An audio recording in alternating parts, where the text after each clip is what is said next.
Bien, bonjour à tous. Merci pour l'invitation à Dataquitaine. Moi, je m'appelle Denis Aublin. Je développe des projets IA depuis une dizaine d'années.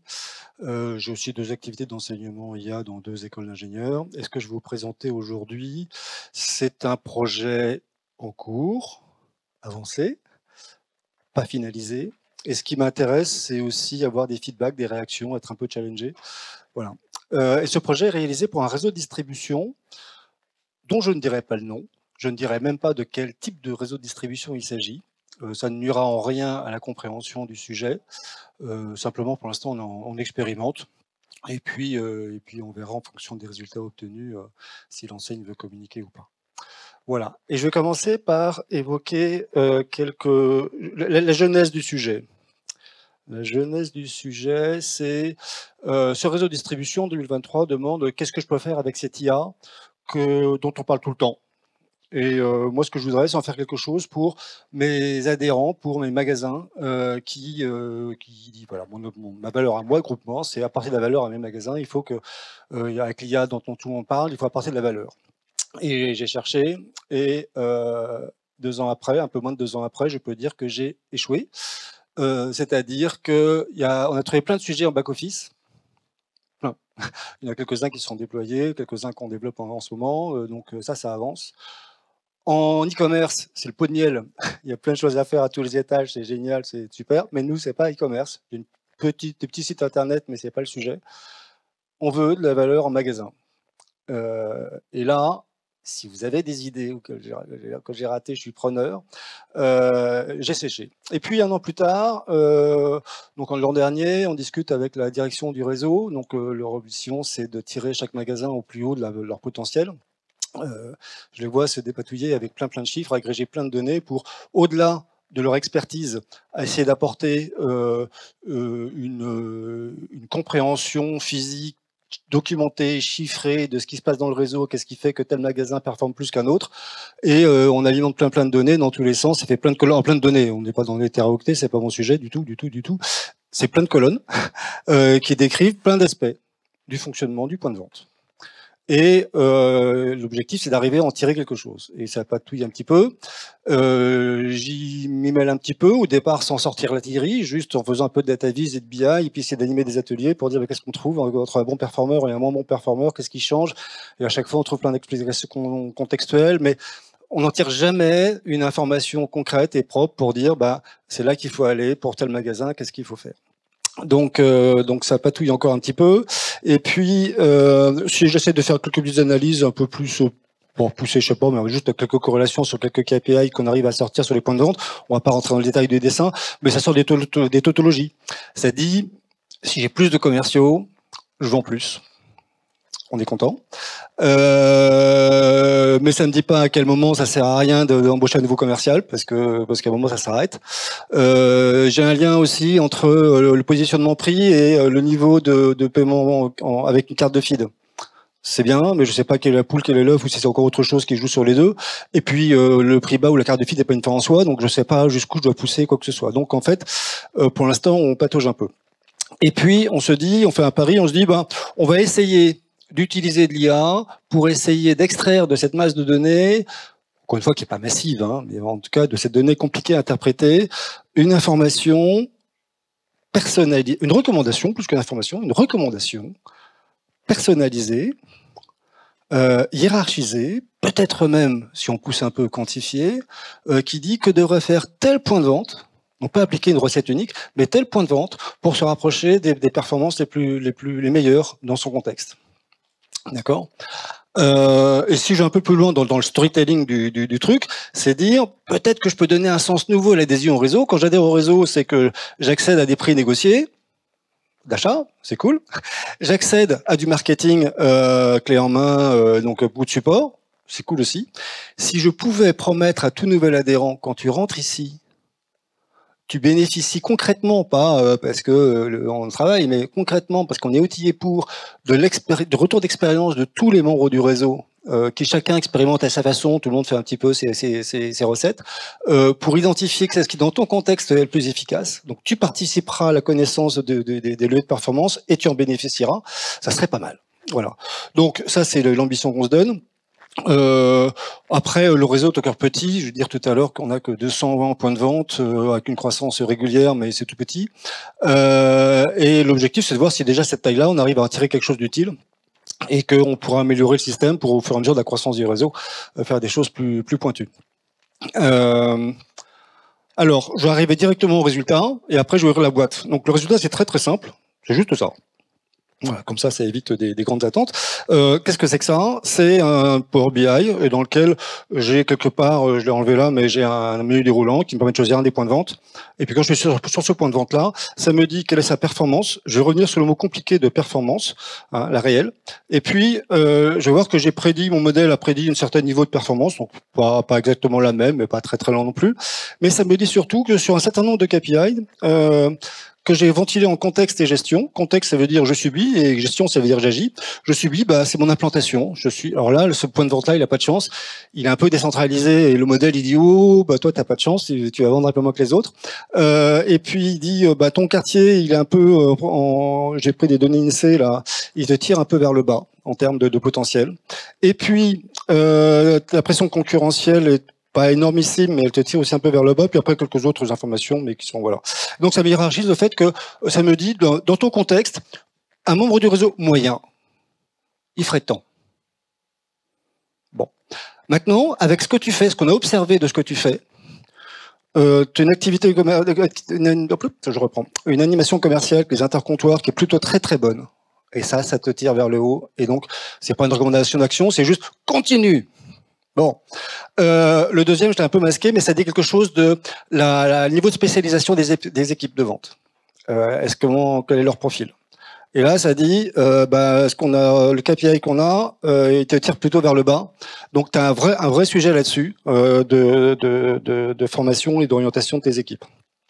Sur la fit, t'es pas mal. Après, t'as assez peu, il n'y a que 40% de tes prix que tu as actualisé sur un an. C'est-à-dire que tu répercutes pas bien l'inflation.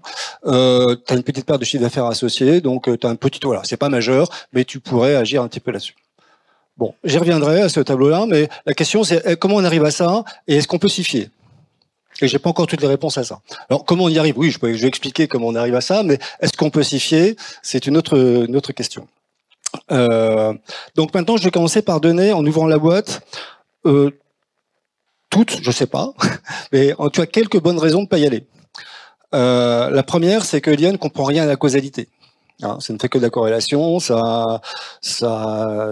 J'ai pas fait de structural modèle pour expliquer les chaînes causales et comment ça marche. J'ai très peu de données, donc c'est plutôt compliqué ambitieux en tout cas de vouloir en tirer quelque chose de causal. Ensuite, les KPI qui m'intéressent, et je vais y revenir, sont difficiles à reconstituer. Ce que j'ai naturellement dans toutes les bases de données, c'est des données de résultats. J'ai fait tant de chiffres d'affaires sur telle catégorie, tant de chiffres d'affaires sur telle autre, et machin, je m'en fous. Ce qui m'intéresse, c'est qu'est-ce que la personne a fait, qu'est-ce que le magasin a fait. Et je voudrais sur la largeur d'assortiment. Ça, c'est même pas si évident que ça à savoir. Quelle est sa largeur d'assortiment par catégorie. Je veux savoir son positionnement prix local.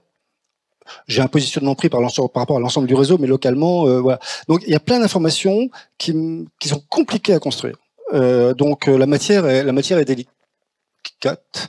Et donc ça me pousse à l'humilité en disant, on va essayer d'équiper l'équipe direction de réseau avec quelque chose, mais je fais baisser la pression en disant, n'en attendez pas trop, il n'y a pas de magie. Ce qui est certain, c'est qu'on vous dira jamais la vérité absolue pour dire qu'est-ce que le magasin doit faire pour être au maximum de ses capacités, ça j'en ai aucune idée. L'ambition, c'est peut-être extraire de l'ensemble du réseau, des pratiques de l'ensemble du réseau, des indications pour dire vers où aller, pour rejoindre juste les meilleurs performeurs de ce réseau. Point. Autre raison d'éviter d'y aller, c'est qu'on sort très vite des tautologies, comme j'évoquais tout à l'heure, et la question après, c'est convaincre que ça a un sens, que c'est utile, que c'est actionnable et que ça a beaucoup de sens. Et puis le dernier, et donc là-dessus, l'essentiel du travail consiste à éliminer plein de features de KPI qui ne sont pas assez actionnables, ou qui sont corrélées les unes avec les autres. On va voir que j'ai pas le droit de mettre de variables corrélées dans le modèle, donc il faut être assez parcimonieux. Et donc assez parcimonieux pour cette raison-là, mais aussi parcimonieux parce que j'ai très peu de points de vente. J'ai dit tout à l'heure aujourd'hui. Donc de toute façon, il faut que je sois très sobre. Comme la thématique de la journée, c'est la sobriété et l'éthique. Là, donc là-dessus, j'avais pas le choix. C'est très très sobre. Voilà. Maintenant, quels sont les ingrédients du modèle? Un débat que j'avais déjà eu il y a plusieurs années sur un autre sujet, c'est quoi une performance, hein? Moi, je peux essayer de chercher une performance, mais c'est quoi une performance? Il m'est arrivé de passer quelques heures avec des codires pour essayer de dire, mais c'est quoi la performance de mon point de vente? C'est compliqué. Là, on n'a pas pris la rentabilité, trop compliqué, beaucoup trop difficile pour moi. Et de toute façon, la logique du réseau, c'est le flux. Donc, on modélise d'abord le chiffre d'affaires. Et comme le premier driver du chiffre d'affaires, c'est la surface, pour insensibiliser un peu, pas complètement, mais le chiffre d'affaires à la surface, on prend un chiffre d'affaires au mètre carré. Ça reste plus difficile de rentabiliser le 500e mètre carré que le 50e, mais voilà. Pour l'instant, on est parti sur cette cible-là. Ensuite, en prédictif, je dis, on reprend un truc très simple. J'en ai testé quelques-uns, mais en l'occurrence, là, je prends un truc assez basique. On peut en tester d'autres. C'est pas vraiment le sujet, en fait, quel que soit le modèle qu'on prend. C'est pas vraiment là ce qui est le plus important. J'ai des gros risques d'overfitting, oui, et quelque part, donc on essaie de les maîtriser. Mais l'enjeu principal pour nous n'est pas de prédire précisément. On connaît la performance de chaque magasin, donc la qualité de la prédiction n'est pas notre sujet. Par contre, ce qui nous intéresse, c'est d'essayer que les analyses, les mesures de contribution au modèle soient le plus justes possible. Donc on régularise, mais vraiment dans un objectif d'extraire l'information utile des contributions du modèle. Et puis, pour identifier les contributions du modèle, un vieux truc que vous connaissez sans doute bien, le Shapley Value, c'est l'avantage d'être classique, d'être additif, donc très facile à interpréter. C'est par contre très sensible aux données corrélées, aux KPI corrélés là dans le modèle, hein, ça le rend très très très instable. Donc ça m'oblige, et c'est plutôt bien, à être très très réducteur, très très sobre dans ce qu'on met dedans. Voilà, et donc 3 ingrédients auxquels je vais ajouter deux autres même. Mais là, si vous pouviez ne pas le répéter à l'extérieur, ça m'arrangerait. Je tente quelque chose qui est affreux d'un point de vue technique. Je tente du contrefactuel. C'est-à-dire que quand dans le graphique que je vous ai montré tout à l'heure, je dis ton niveau d'actualisation des prix, il te tire vers le bas. Il a 40%, ça tire vers le bas. Tel quel, ça ne me dit pas est-ce que je dois l'augmenter ou le réduire, ce taux-là. Donc ça ne me dit rien. Peut-être que je devrais les prix, peut-être qu'il faut que je les augmente, ça me fera plus de chiffre d'affaires. Peut-être qu'il faut que je les baisse, ça me fera plus de flux, j'en sais rien. Donc tel quel, quand j'ai un indicateur qui me dit t'es pas bon là-dessus, c'est pas encore une vraie recommandation parce que ça ne me dit pas dans quel sens je peux aller. Alors souvent, l'intuition, le bon sens dit dans quel sens il faut aller. Mais là, ce qu'on va tenter, c'est de dire, je vais tenter qu'est-ce qu'aurait donné la simulation si au lieu de dire 40% de références actualisées, j'en avais fait 60, 70 ou 80% ou moins, et voir dans quel sens la prédiction aurait augmenté. Donc là, c'est clairement borderline par rapport à ce qu'on peut faire avec un modèle. J'ai un peu de pression qui dit si, allez, vas-y, ta théorie, j'y comprends rien et fais-le. Moi, je dis chiche. Mais encore une fois, dès le départ, je dis je ne trouve moi que des corrélations, j'ai pas de causalité. Donc moi, je vous donne une indication qui dit les données sembleraient dire que. La traduction par vous expert, de ce que ça veut dire vraiment, de ce qui est pertinent, ça vous appartient. Et je n'ai aucune prétention, moi, à vous dire ce qui est pertinent ou pas. Le dernier, pour le plaisir, je l'ai appelé non supervisé, parce qu'au départ, effectivement, en fait, quand on dit à un point de vente, ta priorité, c'est tel levier, puis tel levier, puis tel levier, et parce qu'on estime que sur tel indicateur, tu es beaucoup trop bas par rapport à, par exemple, le taux de produit en promotion, là, tu es à 7%, et tu devrais être à 12%. Il peut dire non mais c'est pas possible, attends, déjà ça me prend un temps fou les promotions, c'est pas possible dans le contexte, t'as vu j'ai 60 mètres carrés, je peux pas, c'est pas possible. Lui sortir les points de vente qui lui ressemblent du point de vue de tous les KPI de contexte que je mettais à gauche tout à l'heure, en disant les points de vente qui te ressemblent en termes d'implantation, socio-démo, centre-ville, machin, surface et autres, et tu les connais, c'est un tel. Il y en a qui font moins que toi, mais il y en a beaucoup qui font 11, 12, 15%, donc ils y arrivent. Donc arriver à pousser une information très, très contextuel et à compléter une théorie avec des exemples pour dire ce que je te propose, c'est possible. Bon, maintenant, pour être très honnête, j'ai enlevé le supervisé parce qu'en fait, ça dit c'est trop compliqué à interpréter. Quand je mets mes 4, 5, 10 variables de contextuel dans lesquelles j'ai une notion de concurrence, de sociodémo, de plein de choses, qu'est-ce qui fait la proximité, la ressemblance de deux points de vente, c'est un peu abstrait. Et sur le terrain, on me dit t'es gentil, mais tel point de vente, tel point de vente, ça se ressent pas du tout. Moi, je me reconnais pas du tout en comparaison avec celui-là. Donc en fait, maintenant, j'ai simplifié, puis j'ai dit en fait, ce qui compte, c'est l'implantation. Et puis j'en fais leur propre typologie de centre-ville, quartier, rural et autres. Et puis le gamme de surface, et c'est tout. Voilà. Mais bon, ça me plaisait de mettre ton supervisé sur le slide, j'ai laissé. Maintenant, qu'est-ce que ça donne? Bon, en fait, ça donne une vingtaine de features dans lesquelles j'ai donc quelques données de contexte. Et puis, j'ai quelques informations de gestion, souvent difficiles à reconstruire, des notions d'effectifs, des notions d'assortiment. Je reviendrai sur ce truc-là là, qui dit comment j'alloue sur ma surface disponible, mes assortiments sur les différentes catégories. Est-ce que je mets le poids plutôt là-dessus? Ça, c'est un sujet compliqué pour moi. L'activité e-commerce, l'animation commerciale avec le niveau de taux de promotion, l'usage de cartes de feed, et puis activité tête de gondole, des notions de pricing et de mise à jour des prix. Quelques informations sur le rupture de stock. Bon, il y a plein de choses que je sais pas. Donc, de toute façon, mon modèle là-dessus, il est pas parfait. Je n'ai rien sur même la signalétique du point de vente. Est-ce qu'il est brandé ou pas brandé? Est-ce que je sais pas. En fait, on n'arrive pas à avoir l'information propre. Je ne sais pas le merchandising, comment les produits sont mis en avant dans la vitrine. Je ne sais pas si le magasin est propre. Je ne sais pas si voilà. Donc, la réalité terrain, il y a plein de choses qui m'échappent. Donc, je sais que de toute façon, je joue avec ce que j'ai. Par définition, on est syndrome du réverbère. On regarde là où il y a de la lumière, et voilà. Ensuite, quelle forme ça prend? Ça prend la forme d'une alimentation essentiellement pour on essaie de tout remonter au ticket de caisse, et puis on prend une période d'1 an et on analyse, on calcule les KPI à partir essentiellement des tickets de caisse, même sur les effectifs, parce qu'on a sur le ticket de caisse qui a joué. Donc on arrive à constituer des effectifs au niveau et puis même les temps pleins et temps partiels, on arrive à savoir quelle est la part de permanent ou de pas permanent dans le point de vente. Et puis beaucoup, et les plus importants, les KPI sont faits encore à la main. C'est de l'Excel parce qu'on va relever à la main. Est-ce qu'il a réalisé telle ou telle opération, pas telle opération? Est-ce qu'il a fait ci? Est-ce qu'il a fait ça? Donc ça reste du très très terre à terre sur plein de choses.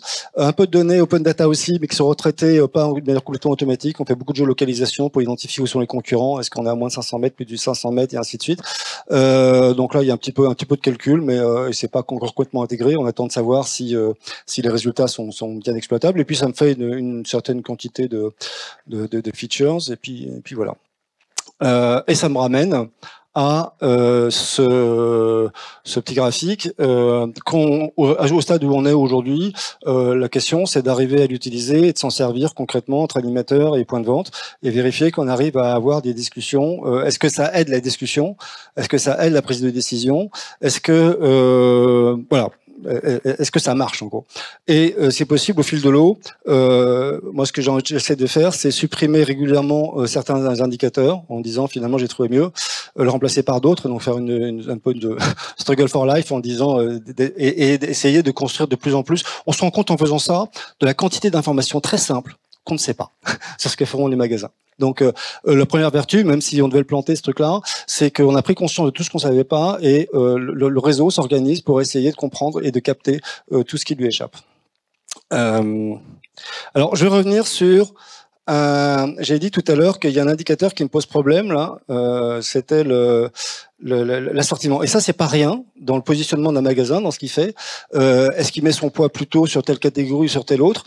Ça peut être important selon que je suis en Lozère ou à Paris 16. On a des points de vente un peu partout. probablement, j'en pas tout à fait la même chose. Eh bien, le problème, c'est que j'ai une vingtaine de 20 ou 25 catégories et que moi, je dois être très, très parcimonieux. Et quand j'ai un KPI simple sur l'indice prix, par exemple, c'est simple. Si ça me dit, bah, c'est pas bien, t'as un indice prix qui est pas bon, je vais comprendre assez rapidement ce que je dois le monter ou le baisser. C'est simple, c'est monovarié, c'est basique. Quand j'ai mes 20 KPI qui me disent, j'ai KPI pour le catégorie A, la catégorie B, la catégorie C, la catégorie Z, d'abord, mon modèle s'y perd. Et puis souvent, il va raisonner sur des toutes petites catégories qui réagissent beaucoup plus en fait quand je change d'assortiment. Et je me suis retrouvé plusieurs fois à un moment de solitude avec un directeur réseau qui me dit: t'es gentil, Denis, mais là tu me dis qu'il y a trop de catégories Z et je vais faire quoi à la place? Je dis: bon, j'en sais rien, moi. C'est ton métier, c'est pas le mien. Je sais pas te répondre. Donc on va s'arrêter là. Et donc ce que j'ai fait pour l'instant, mais je tâtonne un petit peu, c'est que je réduis. J'ai sélectionné que 4 ou 5 catégories les plus emblématiques dans le modèle, juste pour être capable de détecter est-ce que j'ai un problème d'assortiment, est-ce que j'ai un problème d'offre. Et quand j'ai dans mon graphe ici des choses qui ressortent sur l'offre, je sais que j'ai pas de recommandation simple. Je dis il y a un problème d'offre, mais je sais pas aller beaucoup plus loin que ça. Donc ce que je fais là, c'est que je reprends tous les points de vente. Et là, j'ai pris uniquement les petites surfaces pour illustrer. Et puis, je regarde leur assortiment, donc sur 20 coordonnées de 20 catégories, un petit ISNE derrière là, qui m'aplatit tout ça. Et je regarde, vous pouvez le voir avec la taille des points des ronds, plus le rond est grand, plus c'est un magasin performant. Et là, j'ai des magasins beaucoup moins performants. Eh bien, si je peux poser, et là, j'ai regardé, et ce qui est amusant, c'est que donc chaque point correspond à un type d'offre. Sans que je sois capable de dire comme ça, bah ça, celui-là, il vend ci, il vend ça, j'en sais rien, mais je sais que c'est là, ils vendent à peu près la même chose, et celui-là, il a une structure d'offre très très différente de celle-là. À ce stade-là, c'est tout ce que je peux dire. Et ce qui m'intéresse, c'est de pouvoir dire, bah, si mon point de vente, il était ressorti comme ayant un problème d'offre, et que je vois que je suis là, tout ce que je peux dire, c'est que, bah voilà, ta structure d'offre. Si tu veux ressembler à ceux qui marchent bien, bah tu devrais faire ça.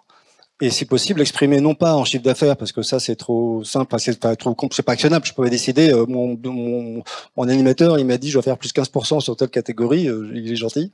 Non, pour l'instant j'essaie de le raisonner sur des KPI actionnables, c'est ton positionnement prix, c'est la répartition de tes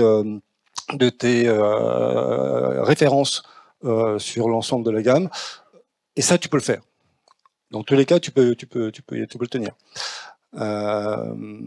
Voilà. Eh bien, je vais m'arrêter là. Et puis, prochaines étapes que je peux avoir, c'est déjà le tester. Et le tester, c'est quoi? C'est on va sélectionner les points de vente qui sont qui sont les moins performants et sur lesquels j'ai le maximum de recommandations d'action pour le tester en disant je vais focaliser effectivement sur ces leviers-là.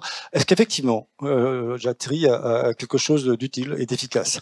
Deuxième chose à faire pour nous, c'est regardez tous les points de vente pour lesquels le modèle est vraiment pas bon, c'est-à-dire qu'en général, il marche plutôt bien, peut-être un peu trop bien, on pourrait m'accuser un peu d'overfitting, mais il y a quand même un certain nombre de points de vente pour lesquels il est passé complètement à côté de la plaque, de la réalité de sa performance. Et moi, je vais aller auditer ces points de vente-là pour aller comprendre qu'est-ce qui se passe chez eux, qui les fait sortir complètement de mon modèle pour savoir qu'est-ce que je devrais ajouter comme features, ce qui va me permettre de capter ce qui se passe dans ces points de vente-là qui m'échappent. Ce que on pourrait faire pour être un peu à la mode, c'est mettre un petit peu, on en fait un petit peu, mais mettre un peu au d'IA génératif dessus en disant plutôt qu'un graphe, on peut très bien faire un texte qui dit au point de vente, tu es très dépositionné sur machin, c'est ça qui fait l'essentiel de ta sous-performance aujourd'hui. Et d'ailleurs, regarde tel et tel point de vente qui font ci, qui font ça, et puis peut-être l'enchaîne directement sur le levier d'action en disant voici le manuel pour y arriver, ou voici la procédure, ou voici, enfin essayer de pousser à l'action le plus rapidement possible. Bon, ça c'est pour dire qu'on peut faire toujours des liens avec autre chose. Autre piste de travail, le réseau est en croissance assez forte et a des enjeux de ciblage de nouveaux points de vente. Et la question, c'est est-ce qu'on peut guider le choix des nouveaux points de vente? Eh bien, sur la partie uniquement contextuelle, on peut identifier des points de vente qui ont un vrai potentiel et qui correspondent aux objectifs business du réseau ou pas. Si je le rentre dans le modèle, et dire lui, il a une chance de performer ou pas. Et je m'arrête vraiment, disons, il y a d'autres sujets dans lesquels, j'en cite deux, dans lesquels on essaye de jouer la puissance, la force du réseau, de la diversité des pratiques, pour essayer d'en tirer des enseignements très très concrets pour chacun. Alors il y en a un qui est aussi un peu délicat, c'est l'élasticité prix, sujet éminemment difficile, et là qu'on joue sur la diversité des prix pratiqués sur l'ensemble du réseau par des points de vente extrêmement différents les uns des autres, et une approche double ML, essayer d'extraire une composante prix, et cette fois en essayant d'extraire les causes, enfin les causes confondantes dans le modèle, pour essayer d'extraire une vraie composante prix dans la vente, et puis une optimisation de l'assortiment plus poussée que ce que j'ai montré là. Je vous remercie.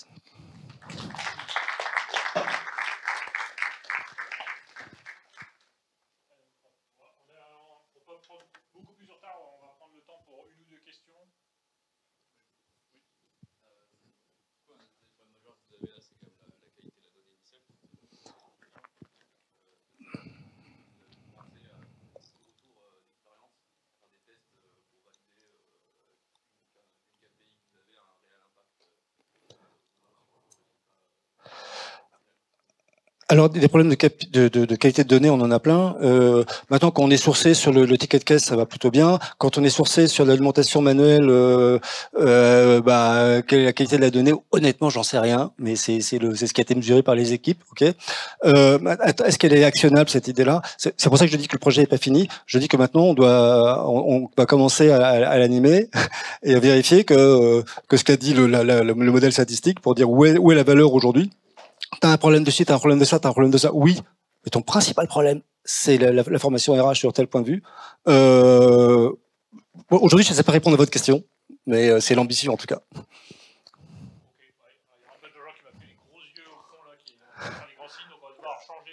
Ok. Donc après, vous aurez la pause pour poser vos questions. Merci.